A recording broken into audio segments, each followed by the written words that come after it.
विद्यार्थ्यांनो, आज आपण आकृत्या हा प्रश्न बघणार आहोत. बुद्धिमत्ता चाचणीमध्ये तुम्हाला हा प्रश्न विचारला जातो. आता हा प्रश्न सोडवायचा कसा बघा. या ठिकाणी मी काही दोन उदाहरणं घेतलेली आहेत. तुम्ही बघू शकता की हे अक्षर कोणतं दिसतंय तुम्हाला? बी दिसत आहे, बरोबर आहे. बी हा काय झालेला आहे? उलटा झालेला आहे. मग बी जर इथे उलटा झाला, मग त्यांनी काय विचारलेलं तुम्हाला? हा जो ई इथे आहे हा नंतर पुढे कसा असेल?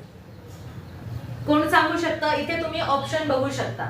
जर हा बी असा आहे इथे असा झाला, तर हा ई जो इथे असा आहे तो इथे कसा होईल?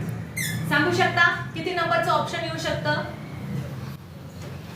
हा अक्षरा 3 नंबरचं ऑप्शन. हा ई काय झाला होणार आहे इथे असा उलटा होणार आहे, बरोबर आहे. म्हणजे 3 नंबरचं ऑप्शन जे अक्षताने सांगितलं ते अगदी बरोबर आहे. व्हेरी गुड, एकदम छान. आता दुसरं उदाहरण बघा. त्रिकोण आहे, त्याच्या पोटामध्ये म्हणजे त्याच्या आतमध्ये एक छोटा त्रिकोण आहे. तो काय झाला? बाहेर निघाला. तो काय झाला? इथे पुढे त्यांनी काय दिलेलं आहे? चौकोन आहे, त्याच्या आतमध्ये एक छोटा चौकोन आहे. मग इथे काय होईल? इथे बघा ऑप्शन मध्ये किती नंबरचं ऑप्शन येणार?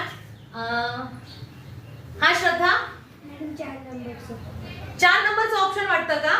ओके, तिने 4 नंबरचं ऑप्शन सांगितलं. आणखी कल्याणी 2 नंबरचं ऑप्शन सांगितलेलं आहे इथे. बरोबर वाटतं तुम्हाला? कुणाचं? श्रद्धाचं बरोबर वाटतं की कल्याणीचं बरोबर वाटतं? कल्याणीचं. कसं काय? कारण पहिल्या ह्याच्यामध्ये त्यांनी काय सांगितलं की जो आतमध्ये त्रिकोण होता तो काय झाला? बाहेर आला. इथे चौकोन जो आतमध्ये तो काय होईल? बाहेर येईल. मग किती नंबरचं ऑप्शन? 2 नंबरचं जे ऑप्शन आहे ते या ठिकाणी बरोबर येणार आहे. अशा प्रकारची उदाहरणं विचारली जातात. समजले? Very good.